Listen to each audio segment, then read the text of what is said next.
आजपर्यंत पोटच्या मुलाप्रमाणे जपलेला ऊस हा अशा पद्धतीने त्याच्यावरती वेळ येईल असं वाटलं नव्हतं. इथंपर्यंत आपलं शेत आहे.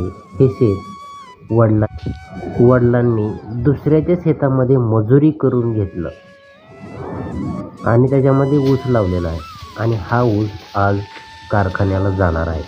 तर त्यांची एक अट होती, जर तुम्ही तुमचा ऊस जाळला तरच आम्ही तुमचा ऊस कारखान्याला घालवू.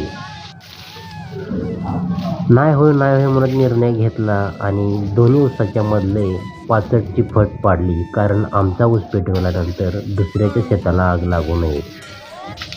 आणि शेवटी काळजावर दगड ठेवून प्राणाला आग लावली.